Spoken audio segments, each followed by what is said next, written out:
नमस्कार। 26 अप्रैल 2026 Ramakrishna Sharda mission house खास नई दिल्ली में भक्त सम्मेलन का आयोजन हुआ। कोलकाता दक्षिणेश्वर से श्री शारदा मठ की अध्यक्षा माताजी प्रव्राजिका प्रेम प्राणा माताजी दिल्ली आश्रम में आई हुई हैं। इस उपलक्ष्य में आयोजित इस भव्य दिव्य भक्त सम्मेलन की कुछ झलकियां हम आज प्रस्तुत करने जा रहे हैं। आशा है आपको यह वीडियो अच्छा लगेगा। ओम अहं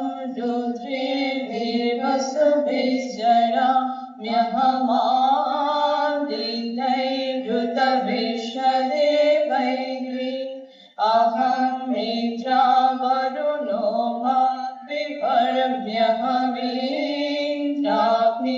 अहमस्तिनो अहं सोममाहनसं बिभर्म्यहं त्वष्टारमुतभूषणम्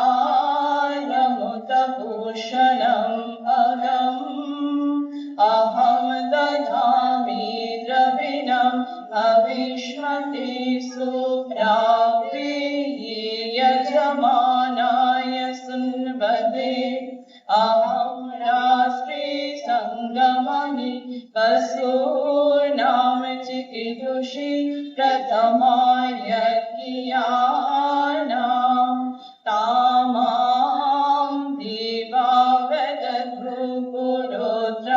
भूरि सार्धं भूर्यां वेशयन्ति मया सो अन्नमतियो विवर्षति प्राणिति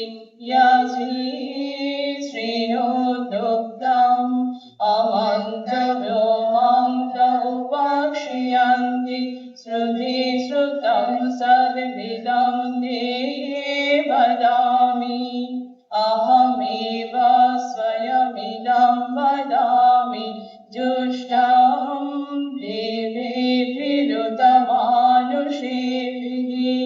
यं कामयेदं तमुग्रं प्रणोमि तं ब्रह्माणं ऋषिं सुमेधाम् अहं रुद्राय धनुरातनोमि ब्रह्मर्विशेषरवे हन्तवाहो अहं जनाय समदं कृणोम्यहं द्वावा पृथिवी आविवेश अहं सुवे पितरमसमूर्धन् मम योनिरक्ष अन्तर्समुद्रे। Her holy presence brings a sense of peace, guidance, and inspiration to all of us. On behalf of everyone present here, I offer my respectful pranams and heartfelt gratitude to most revered President Mataji. I also extend a warm welcome to all other monastic sisters, devotees, well-wishers, volunteers, and students gathered here today. Your presence adds depth, beauty, and meaning to this sacred occasion. May this Bhakta Sammelan be an uplifting experience for us all, bringing peace to our mind, devotion to our heart, divine blessings, and a renewed sense of purpose in our lives. May the grace of Holy Mother, Sri Sharda Ma, Sri Ramakrishna, Swami Vivekananda be upon us all.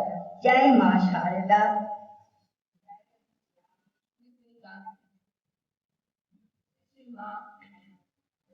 সাময়িক চরণে আমার প্রণাম। আজ আমরা এখানে সমবেত হয়েছি ঠাকুর মায়ের কিছু কথা বা তাদের জীবনের যে নিয়ে কিছু আলোচনা করা, যা আমাদের জীবনকে দৈনন্দিন জীবন এবং বাইরের যে জীবনে আমরা রয়েছি সেই সব নিজেদের ব্যক্তিগত জীবনকে এগিয়ে নিয়ে যাবে।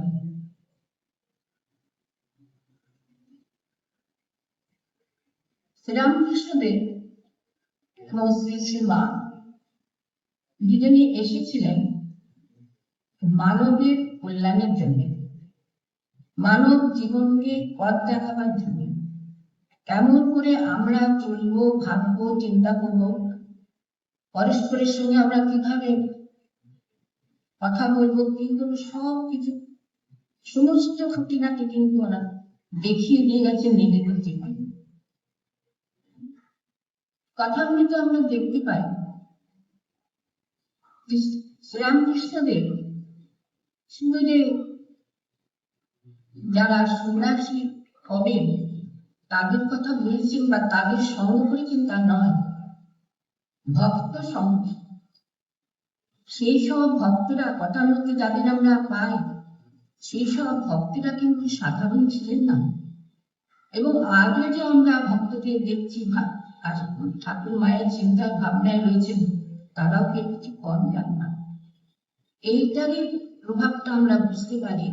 কথামৃত যদি আমরা খুব ভালো করে পড়ি তাহলে দেখতে পাবো শ্রীরামকৃষ্ণ কি বলতে চাইছেন। প্রথম জীবনে মানে একটা আপনারা সবাই জানেন পাড়াগা, বাংলার পাড়াগাতে উনি জন্মগ্রহণ করেছেন। আজকে সেই কামারপুরা কিন্তু নেই, গ্রাম নেই, আজ সারা পৃথিবীতে ছড়িয়ে পড়েছে। সারা পৃথিবীর মানুষ এসে সেই জায়গাটায় গিয়ে দেখতে চান যে তিনি কোথায় ছিলেন, এমন ভাবে ছিলেন, সমস্ত কিছু জানতে চান। এই যে মানুষের ভিতরে যে সচেতনতা এসেছে, সেই আমরা দেখেছি দক্ষিণেশ্বরের কুটির বাড়িতে যখন ঠাকুর ছিলেন, শুধু যে ভক্তরা আসছে, যাদের সঙ্গে কথা বলতে বলতে বিয়ে হয়ে যাচ্ছেন, তখন তিনি ডাকছেন, কে কোথায় আছে স্যার। আজও সেই ডাক সবার মধ্যে প্রচারিত হচ্ছে। তাই জন্য আজ আমরা দেখতে পাই সারা পৃথিবীর মানুষ এসে জড়ো হচ্ছে। তাই একটু দু একটা কথা আমি বলব। আমার মনের মধ্যে এখন আসছে যে ভগবান বলছে, শ্রীরামকৃষ্ণদেব বলছে যে ভগবান অর্থাৎ ঈশ্বরকে যাকে ডাকছে সেই ভগবান। সে গৃহী কি সন্ন্যাসী কি অন্য কিছু নয়, যারা ভগবানকে আপনার বুঝে অন্তরের অন্তরে ডাকবে, চিন্তা করবে, তারা এই যে কথা কি বলছেন, সঠিক আনন্দ, মানব জীবন আনন্দেরই জীবন। সেই জীবনকে কিভাবে পালিত হবে, তাহলে তার আগে আমাদের দেখতে হবে যে আমাদের নিজেদের দেহ মন শুদ্ধ পবিত্র, নিজেদের শুদ্ধ পবিত্র।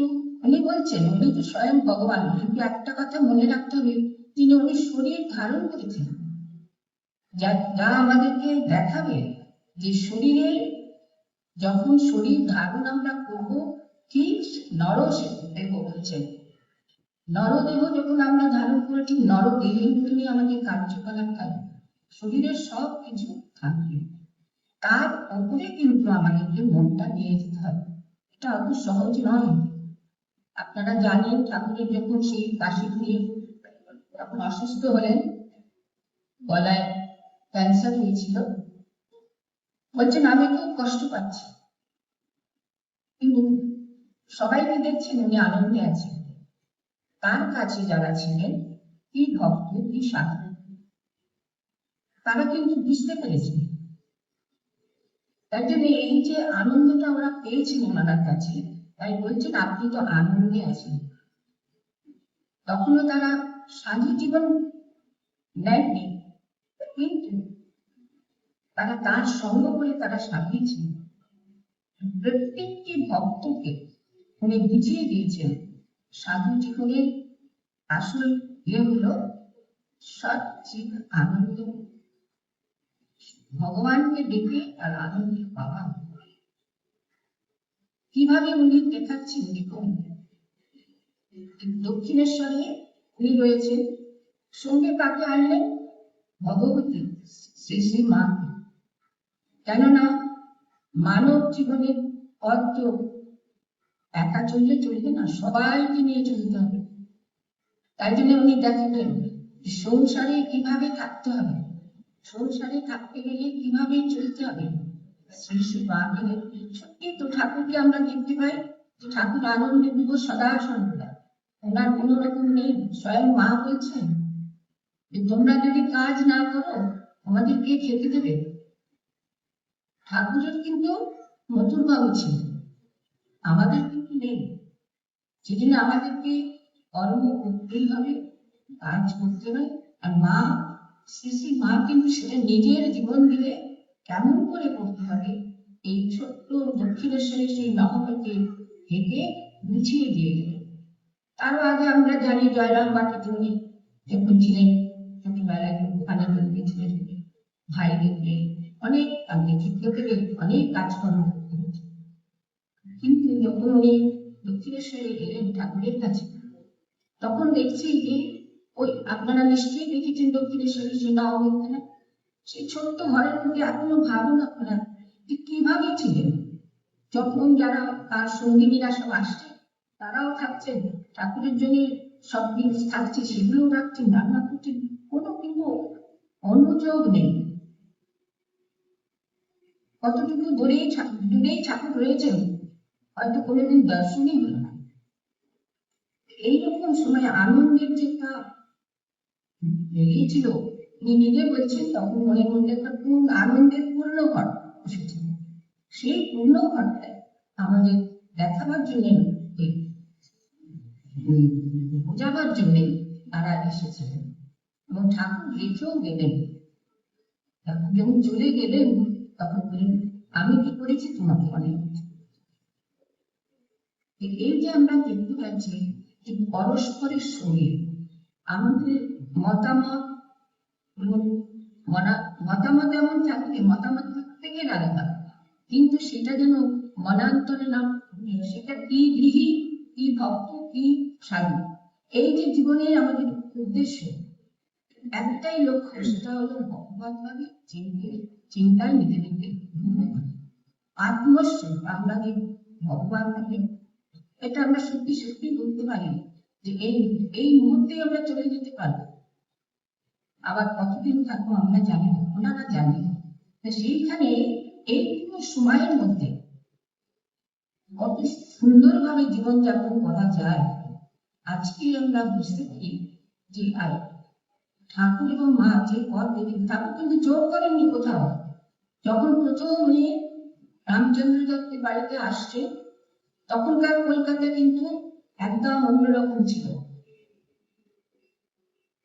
তখনকার মানুষ কিন্তু এত সহজে ওই ঘর বাড়ি থেকে বেরোত না, বা যারা সব ছেলেরা সব ছিলেন তারা সবাই আস্তে আস্তে আসছেন, কিন্তু ঠাকুরকে মনে করছেন গ্রাম্য একজন মানুষ, সেই ভাষাতেই তো কথা বলছেন না, সেই জন্য তাকে মানে ওদের কাছে ভালো লাগছে না। কিন্তু উনি কারো দোষ দেখেন, কোনো ত্রুটি দেখেননি, সবার সঙ্গে কিন্তু একইভাবে কথা বলেন, যার ফলে তখনকার দিনে নব্য ভারতে যে সমস্ত ছেলেরা ছিলেন, স্বামীজিদের মতন যারা ছিলেন, তারা সব আসছেন, আস্তে আস্তে আসছেন তার কাছে, ধীরে ধীরে তাদের কাছে চলে এলেন। উনি কিন্তু জোর করে কাউকে আনলেন না, তার আকর্ষণ এমন ভাবে ছিল যে তারা তার নিজেকে ওখান থেকে সরাতেই পারলেন না। ধীরে ধীরে ওখান থেকে ওরা দক্ষিণেশ্বরে আসতে লাগলেন। আবার দক্ষিণেশ্বরে এসে তারা তার কথা শুনে তার সঙ্গে থেকে থেকে দেখুন যে তারা কি আনন্দে বিভোর। আজকে জন্মদিন, কালকে সমস্ততেই তারা কিন্তু অংশগ্রহণ করছেন, সেই অংশগ্রহণ করছেন করে তারা আনন্দ পাচ্ছেন।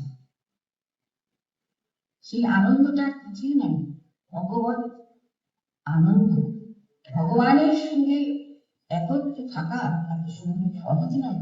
সেই জন্যে আগে আমি বললাম তখন কিন্তু ভক্তরা ঠাকুরের কাছে এসেছিলেন, তারা কিন্তু সামান্য ছিলেন না, তিনি তো তার যাদের থেকে আনবার সঙ্গে করে নিয়ে এসছেন, আর শেষে বলছেন আর যারা আসবে তারা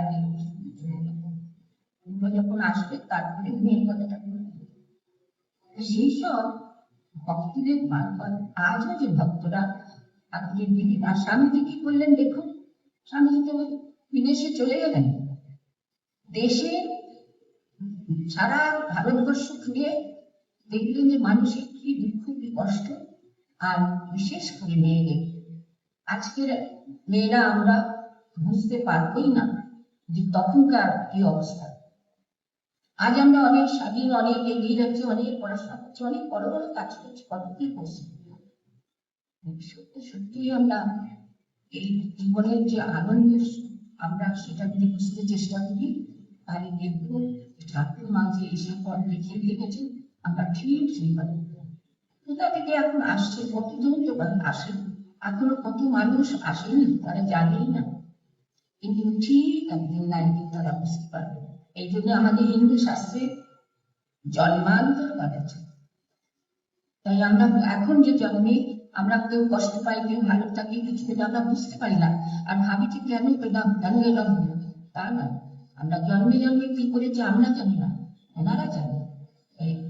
তাই এই জন্মে যাতে আমরা সেই ভগবানকে চরণে নিজেদেরকে নিঃশেষে দিয়ে দিতে পারি, তবে এই জীবন সার্থক হবে।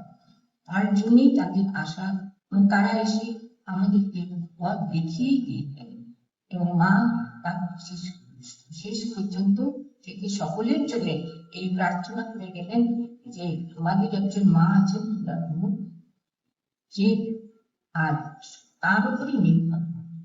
এটা আমরা সত্যি বুঝতে পারছি আজকে যে তাদের এই অবদান, এটা সত্যি সত্যি ভগবান না হলে এটা সম্ভব হতো না। আজকের দিন আমাদের যুগে যুগে সবাই এসেছেন, সেই সেই যুগের প্রয়োজনে এসেছেন তারা। শ্রীরামচন্দ্রদেব, শ্রীকৃষ্ণ, চৈতন্যদেব, কেউ পাচ্ছিলেন না, ঠাকুর তো কাউকেই বাদ দেয়নি, যীশু খ্রিস্ট, মোহাম্মদ, উনি নিজেই তাদের সেই সমস্ত কিছু করতেন। তাদের ধর্মের কোথাও কিন্তু বিয়ে নেই, সব ধর্ম এক, একই কথা বলছেন, ভগবান নিয়েই চলছেন যেখানে। আজকে আমি আপনাদের কাছে এইটুকু বলতে চাই, স্বামী সঙ্গ, যেমন ঠাকুর বারবার প্রধানমন্ত্রী বলেছেন, স্বামী সঙ্গে আর কিছু না হোক, মনটা উচ্চস্তরে আমি ভগবান ভাবে ভাবিতে হবে, সেটাও যেমন ঠিক। আর সাধু সঙ্গকে ভক্ত সমাজে এগিয়ে নিয়ে যাচ্ছে, সেই জন্যে